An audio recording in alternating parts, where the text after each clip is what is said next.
आज हम लोग जो टॉपिक देखने वाले हैं वो मन है। तो मन एक बहुत ही इम्पोर्टेंट टॉपिक है पेपर के पॉइंट ऑफ व्यू से। और वैसे भी आयुर्वेद में मन मन का बहुत ही बहुत ही ज़्यादा इम्पोर्टेंस है।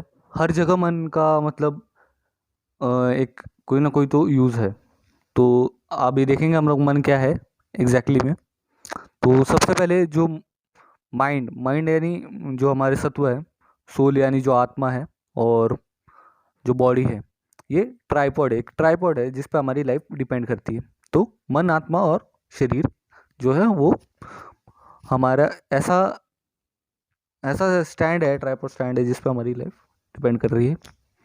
और अगर हम लोग देखेंगे पंच महाभूतिक कॉन्स्टिट्यूशन, तो पंच महाभूतास मन, टाइम, डिसीजन, ये क्या है? द्रव्य संग्रह में आता है। ये सारा द्रव्य संग्रह में आता है।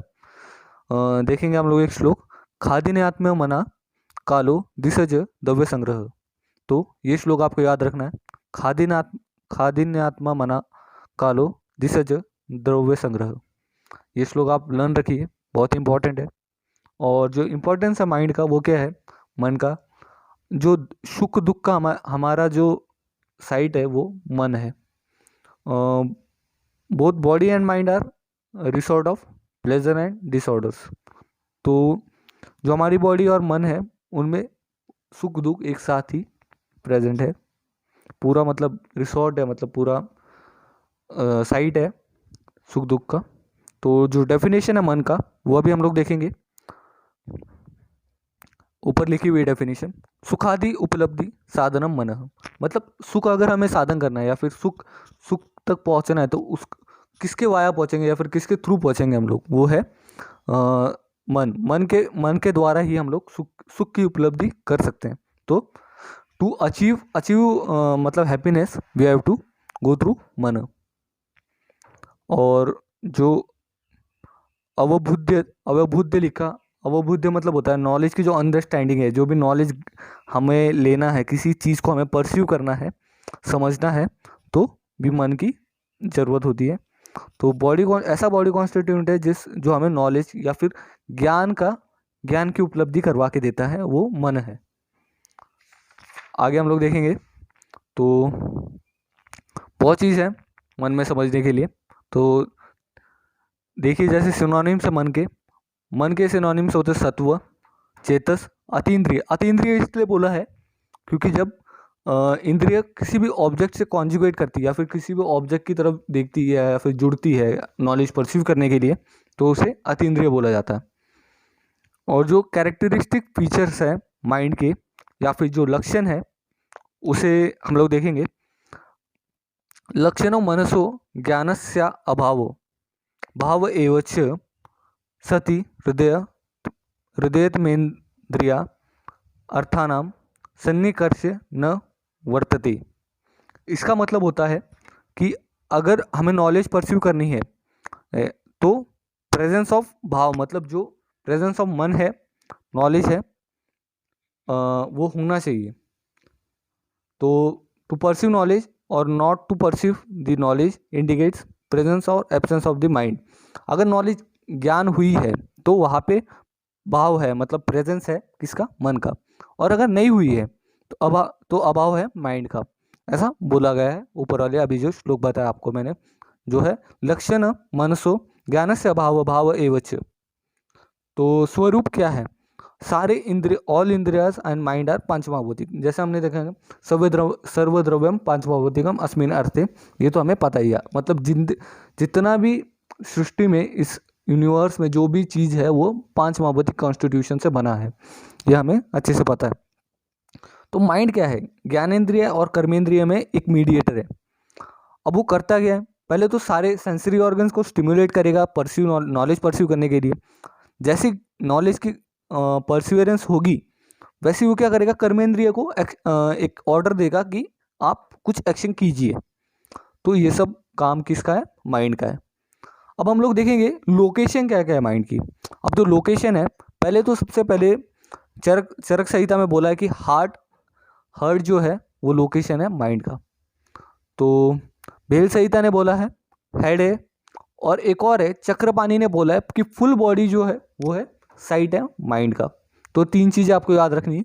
पहले तो हार्ट, फिर भेल संहिता में बोला है, हेड बोला है, शीर प्रदेश बोला है, और जो फुल बॉडी है वो चक्रपाणी ने बोला है। तो ये 3 चीज़ें आपको पेपर के लिए बहुत अच्छे से याद रखनी पड़ेगी। अब मन व स्रोतस का क्या है, वात पित्त कफ जो है वो पूरी बॉडी में घूमता है, वैसे ही माइंड क्या करता है, पूरी बॉडी को ऑक्यूपाई करता है, उसे ही मन व स्रोतस बोला गया है। तो बॉडी और माइंड का रिलेशनशिप क्या है। अब अगर हम लोग देखेंगे तो हमें जो पॉजिटिव फीलिंग जो आती है सुख के वजह से, उसे सुख कहते हैं, और जो नेगेटिव फीलिंग आती है उसे अनहैप्पी स्टेट ऑफ माइंड कहते हैं, जिसे दुख कहा गया। तो माइंड क्या है, मीडिएटर है सोल और सेंस ऑर्गन्स के बीच में। जैसे हमने देखा अभी, जो आत्मा है हमारी, आत्मा और सेंस ऑर्गन्स है उनके बीच में मीडिएटर है, उनके बीच में मीडिएटर है। पहले हमने बोला था कि ज्ञानेंद्रिय और कर्मेंद्रिय जो हमारे सेंसरी ऑर्गन्स है और जो मोटर ऑर्गन्स है उनके बीच में मीडिएटर है। और यहाँ पे एक और चीज़ याद रखनी है आपको, आत्मा और सेंस ऑर्गन्स के बीच में भी मीडिएटर कौन है, माइंड है। अगर जो आत्मा है वो क्या करती है, वही सारे पेन्स एंड प्लेजर, मतलब जो सुख दुख है उसे होता है पहले।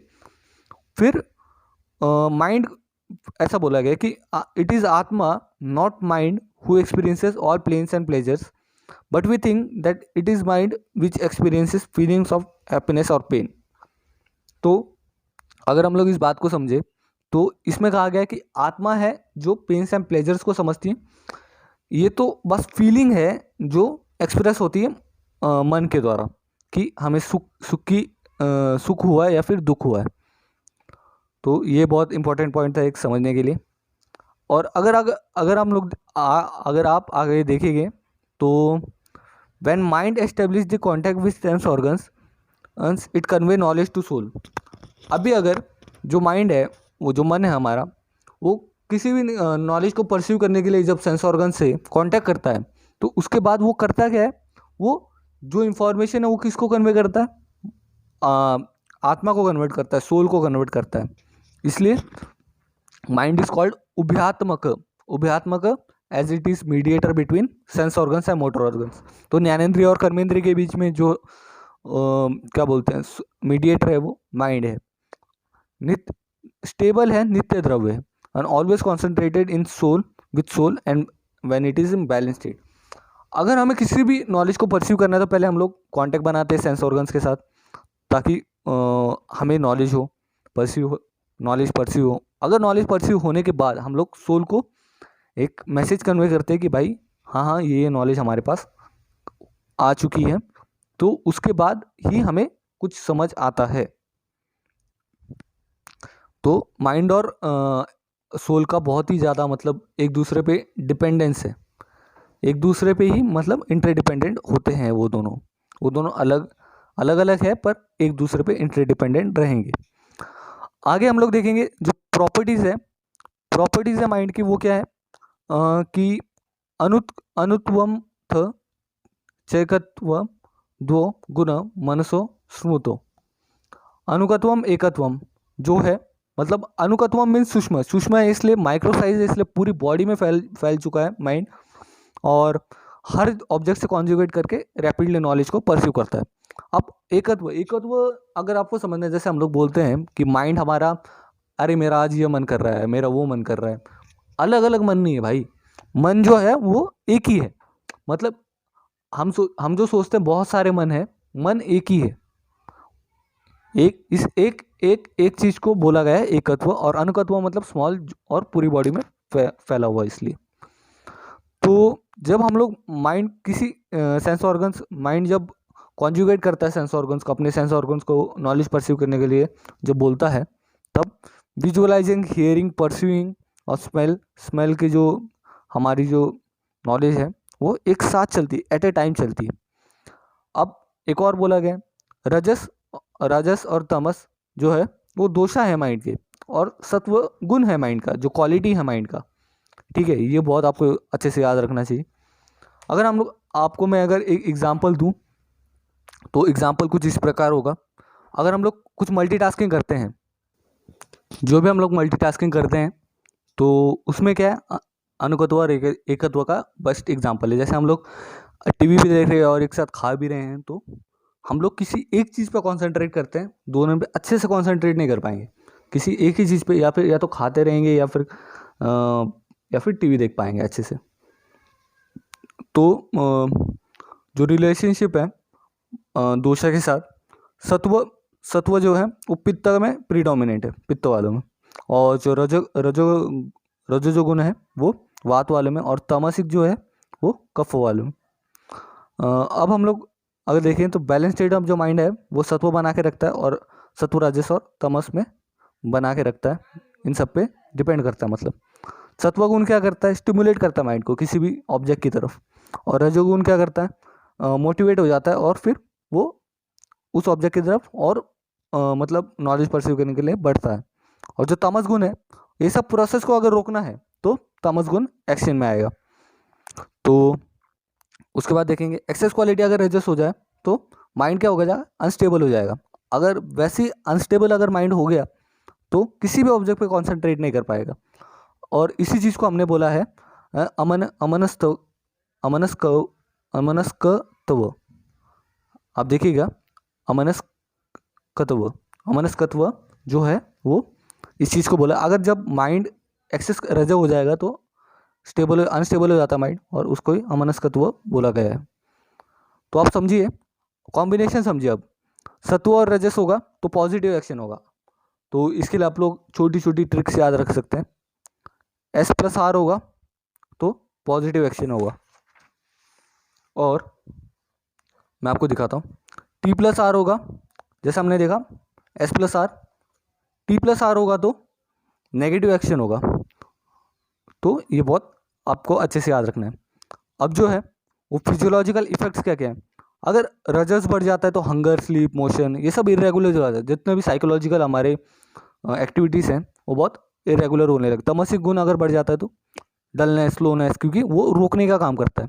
तो तमोगुण क्या करता है, आदमी को एकदम अनहैप्पी बना देता है, लेजी, कॉवर्ड, एकदम थका थका सा आदमी हो जाता है। और जो रजोगुण अगर बढ़ता है तो आदमी एकदम अनस्टेबल हो जाता है, क्योंकि माइंड खुद अनस्टेबल हो चुका है।